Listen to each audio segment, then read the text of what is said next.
Okay, welcome to Dawn Equipment, and it's that time of year when everybody starts thinking about outfitting their planters, and closing wheels are one of the most common things that people are going to put on their planter to customize their planter so that it works in a variety of conditions. And I wanted to make a quick video and just talk about the M-Series Closing Wheel, which is the highest quality, longest lasting, best closing wheel on the market.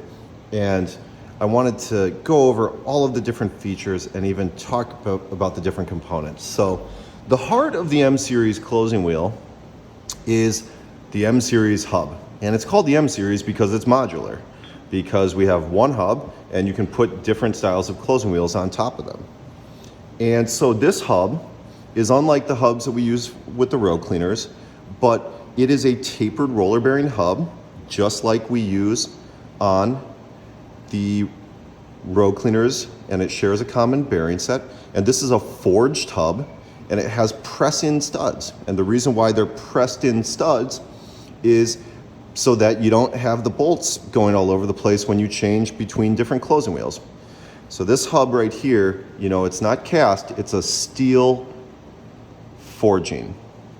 Okay, and that steel forging, that's made right over here in Indiana. Okay, then the next piece that you put into it is the spindle, okay, which is a stress-proof turned spindle with a fine thread. Now, the only thing that defines the handedness of a M-Series closing wheel is the thread. A left-handed wheel will have a left-handed thread, and you can see the little L right there on the end that tells you when it's left-handed. And then you get a wrench when you buy the Curvetines that goes on these flats, and that's how you tighten it, so it's easy to install. So this spindle right here, we make that at our plant right here. And the seal is a triple lip seal, which is generally regarded as a best practice in bearing applications in the agricultural ground engaging industry. And the reason why this is such a good seal is it's like a check valve, because it lets grease pass out, but it doesn't let dirt pass in. And it's got a metal guard on it, okay? And this seal is made by SKF, and formerly Chicago Rawhide, and it's made right over here. Then the next part, which is part of the heart and soul of Dawn Equipment, is the Timken tapered bearing, because even though we could get a much cheaper bearing, we've always avoided doing it. And we use a genuine Timken tapered bearing, and not even the Asian tapered bearings. These are made in the USA. And Timken has really good metallurgy, and they're known for the case carburized roller, which makes a very hard roller, but a less hard center of the roller. The outside of the roller is very hard, but the center is not as hard. So they preserve the ductility of the roller in applications where you have a lot of impact. Those bearings come over here from Bucyrus. So it goes right on like that, and we stick it on there. Then you stick your other bearing in, okay? Then the next thing we have is the tongue washer, okay? And the tongue washer comes from right over here in Milwaukee. And you stick that on there. And the nut, castellated nut goes on there. And we tension these, okay? So there's a guy that puts together tens of thousands of these a year, and he hand tensions them. It's very difficult to automate the process of tensioning a tapered bearing set, okay? So basically what you do is you tighten these up to seat them, and then you back it off just until there's no backlash. You don't want any backlash. But a tapered bearing set doesn't require a lot of pressure here. You just want to take the backlash out of the bearing, okay? And then you put a cotter pin through here, which I neglected to put in. Okay, then the next thing you have is the cap, which has a protective lipper on the out of the grease zerk, and an O-ring seal, and that fits in there like so. And it makes such a tight fit. It actually has an airtight seal, okay? The cap comes from right down here in Tennessee. And we have actually switched these grease erks. There were some complaints about our grease erks, and we switched them to a product made by Alamite instead of a Chinese import. And I believe those are made over in Pennsylvania. May not be exactly right on that location. Then we have the spiral snap ring, which retains the cap inside of the hub and fits inside of a little groove. That comes from the Smalley Corporation, right up there.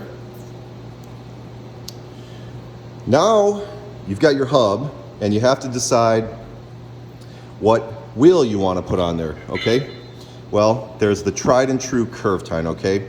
Heavy clay, no-till, cover crops, soils that want to open up when they dry out, soils that are extremely hard to close, heavier soils. You can't beat the good old Curvetine. And this Curvetine is made out of forged steel, okay? It's made out of actually a harder material than the hub is made out of. And this piece right here starts out life as a 1 3/4 diameter by 10 long bar of steel. And they heat it to 2,000 degrees, and they hit it 6 times to make it this shape. But the key with the Curvetine is that it's wide. There's a lot of other closing wheels on the market that have a very narrow part that's made out of plate. Well, the problem is, think about being in your garden, okay?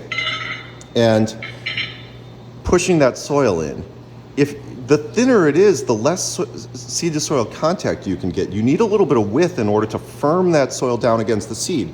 But at the same point, this wheel, that tooth blends into the face so that you don't get mud buildup between here. On our older cast iron wheels, they had to have a rib coming down here, and you would build up mud in this area. We've totally cured that.